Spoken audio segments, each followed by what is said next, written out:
재정 메시지 같이 나누도록 하겠습니다. 우리의 재정은 하나님의 영광을 나타내는 것이어야 됩니다. 아멘. 우리의 재정은 어때야 된다고요? 하나님의 영광이 나타나야 되고 하나님께 영광이 되어야 되고, 아멘. 그리고 우리 재정을 통해서 하나님의 영광을 이 땅에 풀어놓아야 됩니다. 그러려면 먼저 기본적으로 우리 자신들의 필요가 채워져야죠. 아이들이 이제 극단적이긴 하지만 소위 말하면 재정적으로 안정되게 공급을 받고 있는 목회라는 목회자들은 전체 교회의 5% 내지 20%가 채 안 되고요. 5% 정도라고 생각하시면 됩니다.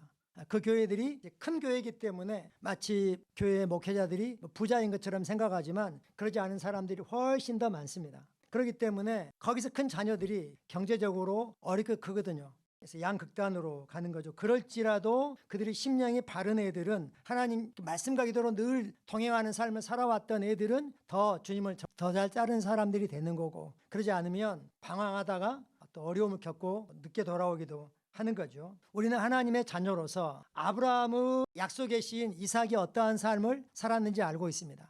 이삭의 재정은 어떠했습니까? 그랄에 내려갔을 때 기근이 들었고 물이 없었습니다. 하나님이 가지 말고 이 땅에 머물러라 하니까 말씀을 따라 거기에서 농사를 지었다는 말은 씨를 뿌린 거죠. 얼마를 거두었죠? 그의 100배를 거두었습니다. 즉 우리는 환경과 상황이 어떠하든 상관없이 평년작 만족하기를 거부합니다. 보통 사람들은 평년작에 만족합니다. 이 정도면 됐어. 직장에서 월급 나온 이 정도면 됐어. 근데 우리는 제한하죠. 우리의 공급의 근원은 누구이십니까? 하나님이십니다. 우리의 공급의 근원은 월급이 아닙니다. 직장이 아닙니다. 직장에 제한하고 있기 때문에 하나님 공급이 제한이 되는 거예요.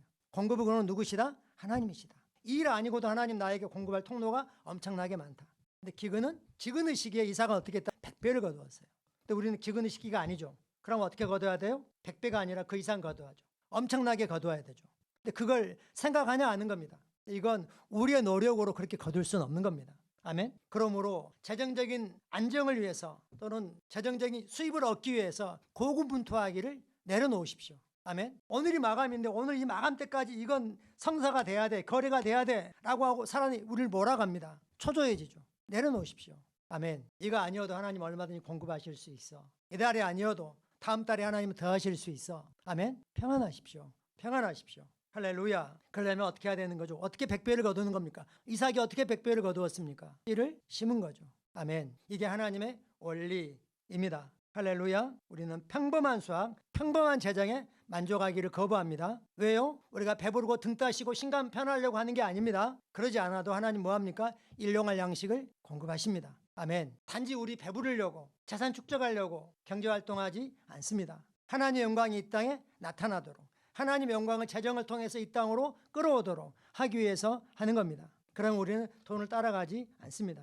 즉 그의 나라와 그의 의를 구하는 것으로 말미암아 하나님이 더해 주시는 그런 부가 우리에게 있게 되는 것입니다. 할렐루야. 아멘. 오늘 재정 메시지 제목은 이겁니다. 하나님이 씨를 지으셨죠. 하나님이 씨를 지으셨죠. 그럼 지은 것마다 하나님의 목적과 의도가 있죠. 그걸 말씀에서 살펴보겠습니다. 갈라디아 6장 7절 말씀만 읽겠습니다. 한 사람의 인생의 수확은 전적으로 그가 심은 것에 달려 있습니다. 아멘. 마가복음 4장 26절부터 28절까지 몇 주간 더 볼 겁니다. 같이 읽으시죠. 이르시되 하나님의 나라는 사람의 씨를 땅에 뿌림과 같으니 그가 밤낮 자고 깨고 하는 중에 씨가 나서 자라되 어떻게 그리 되는지 알지 못하느니라. 땅이 스스로 열매를 맺되 처음에는 싹이요 다음에는 이삭이요 그 다음에는 이삭의 충실한 곡식이라. 두 번째 줄에 보니까 새 부류가 나옵니다. 누가 있죠? 사람. 이 사람이 하는 일은 뭐죠? 씨를 뿌리는 사람이고 나중에 거두는 사람이죠. 사람이 있고 또 뭐가 있습니까? 씨가 있고 땅이 있습니다.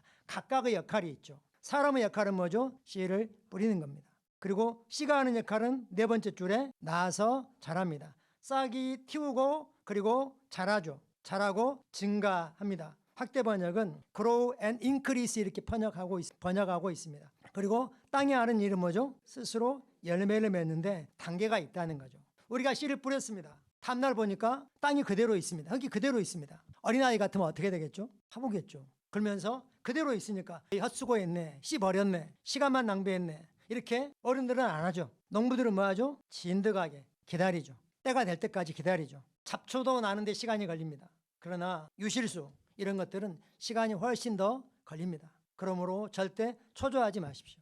그리고 씨는 일찍 뿌릴수록 어릴 때 부를수록 좋습니다. 쉬운 말 성경 두 번째 줄이다. 농부가 땅에 씨를 뿌려놓으면 그 씨는, 여기서 그 씨는 어떤 씨죠? 농부가 뿌려놓은 씨. 뿌려진 씨는 농부가 뭐하고 있든 상관없이, 깨어있든 자고 있든 상관없이 밤낮으로 싹을 틔우고 스스로 자랍니다. 씨가 일합니다. 아멘. 즉 하나님 우리에게 뭐라고 말합니까? 씨가 일하게 해라. 씨가 씨의 역할을 하게 해라. 씨가 씨의 역할을 하게 하려면 요즘 종묘상 가면 씨를 팔죠. 상추씨 등등 팔죠. 봉지 안에 들어있으면 어떻게 됩니까? 그건 어떤 일을 하죠? 아무 일도 안 합니다.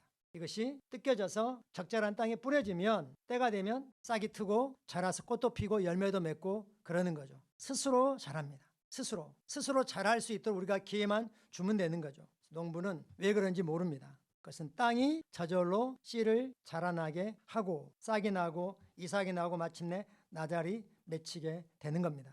아멘. 그러면 이 씨를 하나님이 창조하셨잖아요. 창조하신 의도와 목적을 창세기 1장에서 같이 한번 보겠습니다. 먼저 26절은 이렇게 말씀하시죠. 하나님이 이르시되 우리의 형상을 따라 우리의 모양대로 우리가 사람을 만들고 그들로 바다의 물고기와 하늘의 새와 가축과 온 땅과 땅에 있는 모든 것을 다스리게 하자 하시고, 다스리게 했는데 맨손으로 다스릴 수 없잖아요. 사람들에게 뭔가를 부탁하거나 일을 시킨다면 거기에 합당한 싹을 줘야 되잖아요. 그게 있어야 되겠잖아요. 28절은 그들에게 복을 주시며 이르시되 이렇게 하면서 다스리라고 말씀하시고, 29절에 그러면 어떻게 다스릴 수 있는지를 말씀합니다. 하나님이 이르시되 내가 온 짐에는 씨 맺는 모든 채소. 여기서 씨가 하는 채소가 뭐한다? 씨가 심기면 씨를 맺는다는 거죠. 씨를 낸다는 겁니다. 또요, 씨 가진 열매 맺는 모든 나무를 너에게 주리니 너에게 뭐가 되리라? 먹거리가 되리라. 다스리게 하시고 뭘 주셨습니까? 먹거리, 공급이죠. 씨는 뭘 위한 거다? 우리의 공급을 위한 거다. 씨의 역할 세 가지입니다. 첫 번째, 씨는 뭐하기 위한 거다? 심겨지기 위한 거다. 두 번째, 심겨지면 씨는 스스로 뭐한다? 자라서 증가한다. 열매를 맺는다. 그리고 그것은 우리에게 뭐가 된다? 먹거리가 된다. 이걸로 공급하심으로 우리를 하여금 다스리게 하셨습니다. 할렐루야. 아멘이시죠? 그러므로 씨가 일하게 하십시오. 한번 선포하시죠. 나의 씨가 일합니다. 아멘. 그래서 우리는 땅속에서 어떤 일이 일어나고 있는지 궁금해할 필요가 없습니다. 다른 말로는 씨는 뭘 위한 거다? 우리의 공급을 위한 거다.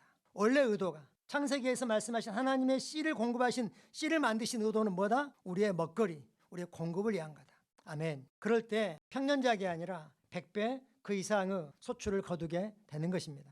아멘. 심고 하나님이 어떻게 일하시는지를 기대할 수 있기를 축복합니다. 다시 한번 정리합니다. 씨는 뭐하기 위한 거다? 뿌려지기 위한 거다. 심겨지기 위한 것이다. 그러면 심겨진 씨는 뭐한다? 자라기 위한 씨다. 씨는 자라기 위한 것이다. 그리고 마지막은 씨는 뭐다? 우리의 공급을 위한 것이다. 할렐루야. 이것이 하나님의 왕국의 공급 원리입니다. 이 원리를 통해서 우리를 번성하게 하고 다스리게 하시는 겁니다. 말 그대로 아까도 말씀드렸지만 뭐가 다스리죠? 돈이 다스립니다. 뭐가 다스린다고요? 돈이 다스립니다. 넉넉한 돈이 다스리죠. 많은 사람이 뭔가를 물건을 사거나 이렇게 할 때 무엇에 의해서 결정하죠? 대부분은 목적에 의해서 결정하는 게 아니라 재정에서 결정하죠. 물론 재정과 상관없이 결정하면 안 되는 거죠. 우리는 결코 빚지는 삶을 살지 않기로 결단합니다. 로마 13장에서 말씀하신 것처럼 뭐하지 마라 그랬죠? 사랑의 빚 위에는 어떤 빚도 뭐하지 말라? 지지 말라. 우리 빚지지 않고 살기로 결단하고 그렇게 살 수 있습니다. 아멘. 하나님은 너가 씨를 뿌려서 그 뿌려진 씨가 너에게 양식으로 공급되어서 내 생명이 유지되고 그리고 그걸로 다스리게 하셨다는 걸 우리가 인식하면 좋겠습니다. 아멘. 그러한 재정이 왕국을 나타냅니다. 왕국의 영광을 나타냅니다. 내가 힘쓰고 애쓰고 그냥 잠 못 자고 그리고 고객들 비위 맞춰야 되고 친절하게 하지 말라는 게 아닙니다. 눈치 봐야 되고 그런 삶이 아니라 왕으로서 떳떳하게 당당하게 다스리는 삶을 살기를 축복합니다. 아멘. 정리한 거 보여주시죠. 여기서 씨는 어떤 씨라고요? 뿌리는 씨, 심겨진 씨, 일하는 씨. 그러면 씨는 뭐하기 위한 것이다? 뿌리기, 심기 위한 것이다. 씨는 또요, 자라서 증가하기 위한 것이다. 그리고 씨는 양식, 공급을 위한 것입니다. 아멘.